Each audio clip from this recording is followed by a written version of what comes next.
et de voir ces chaînes qui avaient dû normalement changer de fréquence. Eh ben, rien chez moi. En tout cas, ça n'avait pas changé de fréquence.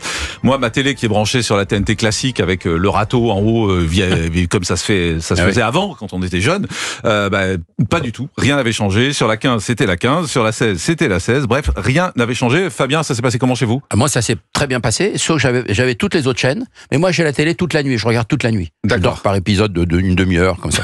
Et donc, ça va être super passer des nuits avec vous. Ah oui. Oh mon Dieu. Quel naufrage, déjà. Et alors? Heureusement, ici, personne n'a testé. Donc, j'ai vu les changements à un moment donné. Je sais pas, Catherine, non, j'ai vu qu'elle s'éloignait quand on commence à parler des nuits avec Fabien. J'ai pas le plaisir de passer mes nuits avec Fabien. Et je le regrette pas, finalement, maintenant que je sais ce qui se passe. Mais personne ne regrette, c'est ça le problème. Oui, mais bon, alors je suis toute l'actualité comme ça la nuit, et j'ai vu les changements de chaîne, moi, à un moment donné. Ça s'est vraiment passé. J'ai entre 1h, 2h du matin à peu près, ils ont commencé à inverser. La 16 est devenue la 14. Enfin, j'ai bien vu les choses. Et ça s'est fait d'un coup? Comment ça s'est fait? Il y a eu comme de la neige, une espèce de neige comme ça. Et après, on repassait de la 16, il y avait autre, et puis la 14. D'accord. Et vous avez appris la liste des chaînes par cœur et tout ça? On en a parlé dans l'émission d'hier. Et puis c'est revenu. Mais je n'ai jamais trouvé la 13. Qu'est-elle devenue? Je ne sais pas. Mais la 13, c'est BFM? C'est BFM TV. Bah oui, Ah non, il n'y avait rien. Moi, sur ma chaîne. C'est BFM. Ouais. C'est normal. Quel que soit le numéro. Et non, moi, je passais de 12 à 14. 13, il n'y avait rien. Quel que soit le numéro, il n'y a rien. Il n'y avait rien. Mathias, vous aimez bien BFM en plus? Non, ça me fait rire. Vous, ça s'est passé comment chez vous? Moi, ce matin, je suis pas. Non, mais racontez pas votre vie, je vous demande juste la télé. Je suis sur une box. Non, moi, finalement, ça avait changé. Vous avez allumé, tout avait changé. Ouais, tout était, voilà. Bon, Jules? Non, moi je regardais sur MyCanal. Ah oui, donc c'est bon, là, l'ordre est bon, l'ordre est parfait, CNews est en premier. Je suis le seul à avoir eu des soucis en fait. Oui, chez moi ça s'est bien passé aussi. En plus, moi, Catherine Rambert, journaliste. En plus, et pour les femmes dans les médias. Je regarde sur l'iPhone, donc j'ai mes applications sur iPhone. Donc la télé avait changé, c'était bien. Mais le matin, je regarde sur l'iPhone, ça me permet de me balader dans la maison. Je vais pas vous raconter ma vie après, comme journaliste. Voilà. Quand vous voulez regarder CNews, vous regardez laquelle maintenant? La 14, bien sûr. Ah, c'est bien. Mais oui, c'est bien, vous avez retenu. Ah oui, j'ai tout appris par cœur. Et quand vous regardez la première chaîne d'infos en continu? La 14 aussi, c'est pareil. Mais vous avez vu l'arnaque de BFM? Vous avez pas vu le slogan qu'a donné une journaliste? Elle a dit BFM, la première chaîne d'infos. Ouais, j'ai vu ça. Ouais. Mais première chaîne dans l'ordre. Ah oui. Dans l'ordre. D'accord. C'est la seule chose qui leur reste maintenant. Ils ont dit la première chaîne d'infos sur votre télécommande. C'est surréaliste, c'est vraiment d'arnaque ça quand même. D'ailleurs, je sais pas si vous avez vu, mais les bandes annonces pour annoncer les nouvelles numérotations, ils se positionnaient toutes les chaînes dans les bandes annonces contre CNews. Ouais. C'est-à-dire que nous, on est le camp de la raison, on est la première chaîne en termes d'ordre, on est on a des grandes personnalités, on fait partie du premier groupe d'Europe dans l'occurrence pour LCI, donc c'était assez drôle que tous se positionnaient par rapport à CNews. Donc ça va être intéressant de voir c'est un peu normal, si je puis me permettre, parce Catherine que finalement, CNews a quand même une identité très forte et assez marquée, donc je pense les autres aussi, c'est pas très risqué. Non, un peu moins. C'est moins risqué pour CNews que pour des chaînes d'information générale qui jouent un petit peu sur les mêmes créneaux et qui vont se faire la guerre entre elles. Voilà. Mathias, est-ce que vous pensez que ça va changer quelque chose? Sur le temps long, non, parce qu'à un moment donné, chacun va reprendre ses habitudes et voilà. Sur les quelques jours qui vont arriver, possiblement, oui. C'est-à-dire que moi, j'ai été très frappé, notamment sur BFM. Quand vous étiez petit, oui. Non, je parle des jours. C'est vrai, on va pas remonter si loin. Mais j'ai été très frappé sur BFM de voir, ils avaient des badges avec marqué 13. Franchement, c'était les années 70. Non, c'est ça, moi, j'avais un badge pareil, mais c'était gris à l'époque. Vous savez, quand le film est sorti, j'avais un gros truc gris comme ça. Je me suis dit, ils ont peur à ce point de perdre leurs téléspectateurs qui leur restent comme ça. Ce qui est dommage, parce qu'ils en perdront pas. Non, mais... Il y en a plus. C'est ça, quoi. Et ça m'a vraiment surpris. On sentait qu'il y avait une forme d'angoisse, quoi, quand même, quoi. Non, mais je sais pas si vous avez fait attention on va faire la pub. Ah oui, c'est vrai, il faut que je me réhabitue à tout ça. On fait la pub. Après, je vous parle de LCI, parce que je sais pas si vous avez vu le nouvel habillage de LCI. En fait, ils ont copié BFM. C'est tout en bleu. C'est du bleu partout. C'est-à-dire que, comme LCI est à la place de BFM, aujourd'hui, quand vous allez sur la chaîne de la 15 qui était BFM, à ce moment-là, vous avez l'impression que vous êtes toujours sur BFM si vous ne faites pas attention. Si vous n'êtes pas journaliste comme Catherine Rambert, par exemple. On fait une pause, on se retrouve tout de suite. En direct sur Europe 1. Merci d'être avec nous. Bon, on va continuer à parler de la TNT parce que c'est quand même l'événement du jour pour nous tous dans notre vie quotidienne, ce changement de chaîne, ce changement de fréquence pour tout le monde. Et on accueille François Querelle qui est journaliste média. Bonjour François. Bonjour Jean-Marc. Merci d'être avec nous. D'abord, est-ce qu'on a un petit petit retour déjà de savoir comment ça s'est passé. Moi j'ai dit rien n'a changé pour moi sur la TNT. Fabien Lecoeuvre qui a passé une nuit agitée visiblement, a regardé la télé toute la nuit, il a vu les changements. Est-ce qu'on sait si ça s'est bien passé, si les changements ont eu lieu partout? Alors pas forcément, puisque en fait il y a deux choses. Il y a la TNT, c'est l'antenne râteau. C'est certainement ce que doit avoir Fabien. Il prend beaucoup de râteaux d'ailleurs. Dans sa grande maison à l'extérieur de Paris, certainement. Là, s'il a une télé récente, ça s'est mis à jour tout seul. Si il a une vieille télé, il faut peut-être faire une mise à jour, une recherche des chaînes. Et sur les box qui adoptent la même numérotation, même si c'est pas de la TNT, c'est-à-dire que les 4 grands opérateurs qui ont leur box, ils ont une numérotation aussi. Ils doivent appliquer celle de la TNT. Ça, c'est chez l'opérateur et sur la box. Et ce qu'on me disait ce matin dans une chaîne info, c'est que en effet, ils remarquaient par rapport à des retours de box, c'est-à-dire les opérateurs, ils ont quelques audiences, que pour l'instant, notamment sur certaines vieilles box, il faut la redémarrer pour avoir le changement. Donc pour avoir BFM sur la 13 et pas sur la 15. Et que pour l'instant, peut-être que vous avez toujours BFM sur la 15 parce que vous avez une vieille box et peut-être qu'il faut la redémarrer. Non, c'était la TNT. C'était sur la TNT. Vous avez une vieille télé, Jean-Marc. Va falloir peut-être la renouveler. Non, elle n'est pas si vieille que ça. Elle a 2 ans. Non, c'était l'antenne râteau. Alors peut-être qu'il faut faire une recherche. En tout cas, il y aura un petit flottement d'après ce qu'on m'a dit de quelques jours, puisque c'est des technologies différentes et peut-être qu'il faut soit faire une recherche des chaînes de la TNT, soit redémarrer sa box pour avoir la nouvelle numérotation. Mais juste, excusez-moi, mais pourquoi personne nous a expliqué ça? Tout le monde nous a dit ça va être automatique, vous allez vous réveiller le matin à 5h, tout aura changé. Il faut demander ça à l'Arcom. Moi, je suis pas de l'Arcom. Non, mais même, je trouve que dans les médias, on n'a pas expliqué ça. Même moi, je savais pas. Peut-être que eux-mêmes l'ont pas anticipé le fait que, en effet, il y avait des différents. Alors moi, j'ai lu quand même des choses comme quoi il fallait éventuellement, quand on avait une chaîne de télé connectée à l'antenne râteau, qu'il fallait peut-être faire une recherche. Mais sur les box, en effet, ça, c'est quelque chose que je n'ai lu nulle part. Mais ce que je comprends pas, François, mais c'est quel va être l'intérêt de faire cette recherche? Parce que quand vous regardez CNews, par exemple, si vous le regardiez sur la 16, vous allumez, elle est sur la 16, vous n'allez pas faire une recherche, vous en avez rien à faire de le voir sur le 14. Oui, mais le problème, c'est quand vous allumez CNews ou quand vous allumez BFM et les autres, ou LCI, je l'ai vu en gros, c'est écrit, vous êtes sur la 15. Et en fait, ils sont encore peut-être sur la 26. Ça va peut-être être un peu difficile à comprendre, en fait, entre ce qui est écrit, on est sur la 15, mais en fait, on est encore sur le canal 26.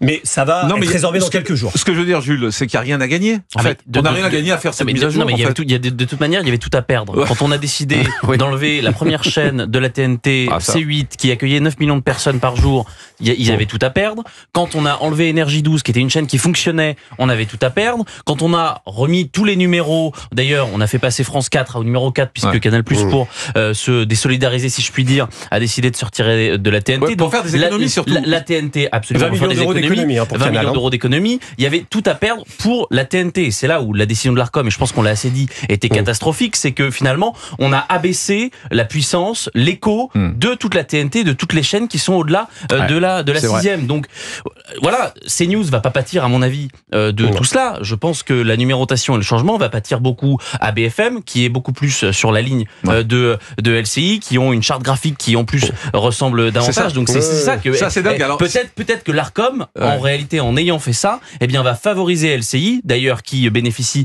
d'un rattrapage puisqu'ils vont passer du canal 26 au canal 15.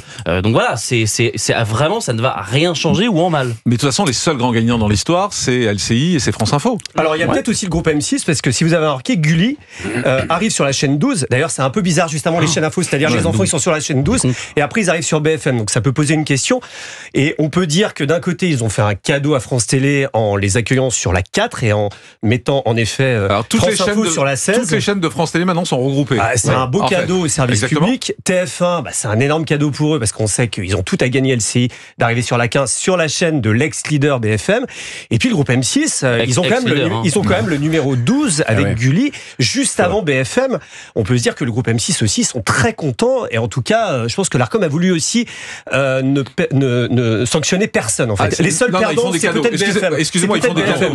C'est un énorme cadeau. C'est un énorme cadeau. C'est que des cadeaux. C'est que des cadeaux. Voilà. Sauf peut-être certaines chaînes comme BFM. Pas pour nous, hein. Non, pas pour nous. Mais mais de toute façon, ils nous aiment pas, on le sait. Donc on va pas le découvrir aujourd'hui. Donc mais c'est bien de le rappeler. Mais pour tous les autres, c'est que des cadeaux. Après, je suis assez d'accord. Le téléspectateur de CNews, il a un programme tellement spécifique par rapport aux autres chaînes que lui, il ira sur CNews. Et moi, je pense qu'il y aura pas de grosse perte. C'est très drôle, mais pour reprendre les débats, la fermeture de TPMP et de C8 et notamment de TPMP, on voit bien qu'il y a aucune des émissions qui sont diffusées sur les horaires qu'elle était TPMP qui ont bénéficié d'une arrivée massive d'auditeurs. Le public est de téléspectateurs. Le public est parti, peut-être que CNews en a bénéficié un peu, mais en tout cas, ça veut dire qu'on a perdu quasiment 9 millions de téléspectateurs qui regardaient C8 et qui n'ont pas trouvé ailleurs ce qu'ils souhaitaient regarder. Je pense que c'est ça la vraie défaite. Mais là, CNews, on a une chance, en revanche, c'est que les gens qui vont faire la 16 et qui vont tomber sur France Info, je crois qu'ils vont tout de suite voir la différence. Quand vous allez passer de Gilles Bernstein à Pascal Pro,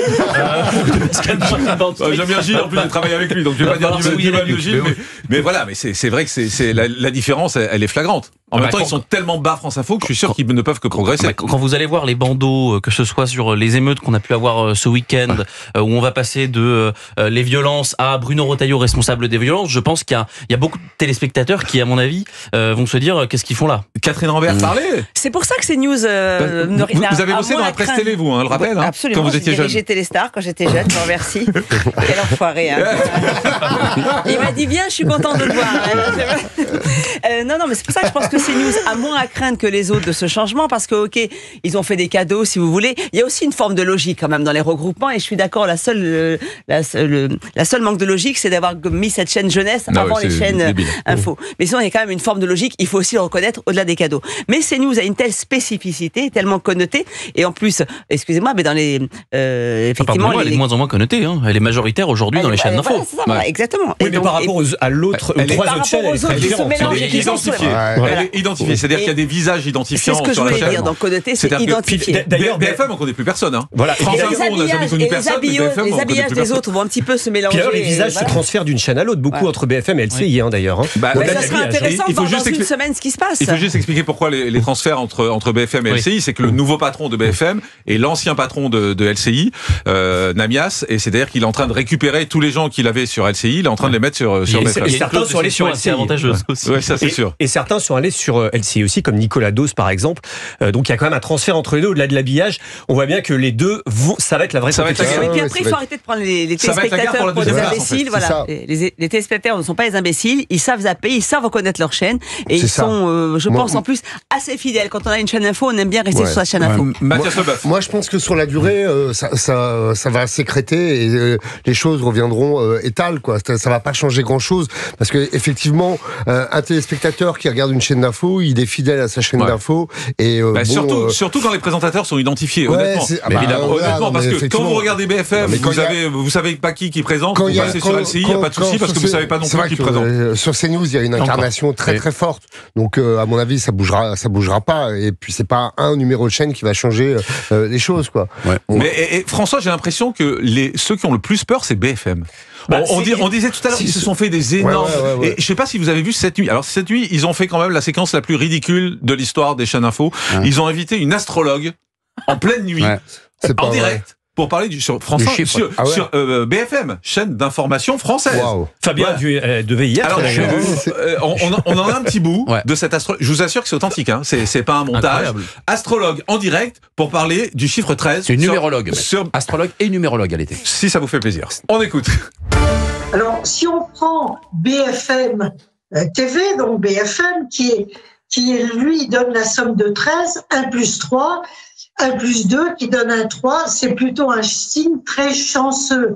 C'est le signe de la créativité, c'est le signe d'un impact des médias important. Donc l'équilibre entre le sigle et la chaîne, la numérotation est excellent. On va voir que cette chaîne 13 va avoir un travail rigoureux, effectivement, qui nécessite une expertise et beaucoup de maîtrise. Et loin d'être néfaste, cette numérotation va être propice à incarner une reconnaissance. Bon, ça va, elle nous saoule. On comprend rien, de toute façon, c'est le degré zéro de l'analyse. C'est hallucinant. Et après, ils vont vous parler de l'Ukraine. Et maintenant, tout de suite, la situation en Ukraine. Non, mais François, ils sont allés dans un bar aussi, vous me disiez, François. Oui, je crois que leur journaliste Cédric Fesch est allé dans le bar numéro 13. Bon, ils veulent marquer les esprits, c'est du marketing derrière. Non, mais c'est une chaîne info. Excusez-moi, on n'est pas sur Gulli. Non, on n'est pas sur Gulli, c'est la 12. Gulli, oui, c'est ça. Non, mais donc, oui, je crois qu'ils sont dans un bar numéro 13. Mais en fait, ça montre qu'ils sont ceux qui ont le plus à perdre, de toute façon. Et s'ils perdent de l'audience, ils vont se plaindre auprès de l'ARCOM en disant comment ça, vous nous avez donné le numéro 13, ça nous a porté malheur. On a été défavorisés. Ils ont peur de ça d'ailleurs. Mathias Leboeuf. Il y a une chaîne, à mon avis, qui risque, pour qui ça risque de changer, c'est LCP Public Sénat, parce que. Alors déjà expliquez ce que c'est, parce que les gens savent pas ce que c'est. Ils connaissent pas. Ils connaissent pas, parce que je me souviens plus quel numéro ils étaient. Non plus d'ailleurs. Ils étaient un peu dans les limbes. Et là, pour le coup, je pense que cette numérotation, ils sont quoi? Ils sont 8 maintenant, c'est ça? Ils sont 8, oui, c'est ça. Ils ont pris ces 8. Pour le coup, eux risquent de peut-être trouver. Non, mais ne rêvez pas, c'est pas un numéro qui fait l'audience, excusez-moi. C'est pas parce qu'on met Picsou TV en 2 que ça va générer beaucoup d'audience. Excusez-moi. Les programmes sont quand même très différents entre C8 et LCP. C'est vrai, mais quand même, je pense qu'il y a des gens qui, par curiosité, tomberont dessus. Oui, enfin, qui n'auront jamais Arte été. ferait une audience canon aussi, alors. Ça marche pas mal. Oui, c'est vrai. Le soir, c'est vrai que ça marche bien. Ça marche bien. Je pense pas vraiment qu'on puisse corréler l'audience des chaînes. Juste une chose. Apparemment, vous n'êtes pas sur CNews, Mathias. Qu'on puisse corréler l'audience des chaînes à leur numéro. Franchement, je pense que c'est un raisonnement absurde. C'est prendre les gens pour des imbéciles. Autrement, c'est lui qui prépare la première chaîne de la TNT de cette façon. C'est pas ce que j'ai dit, mais je pense que des gens vont découvrir cette chaîne. Et moi, personnellement. Mais qui a envie de découvrir LCP? Il y a des programmes qui sont intéressants. Ah oui, quoi? Explique-moi. Citez-moi. Citez-moi, Mathias. Citez-moi un programme de LCP que vous aimez. Il y a une émission avec Thomas Hugues que j'aime bien. Il veut se faire recruter, je pense. Qui s'appelle comment? Je me souviens plus. C'est passionnant. La pub va tout de suite sur Europe 1. Merci d'être avec nous.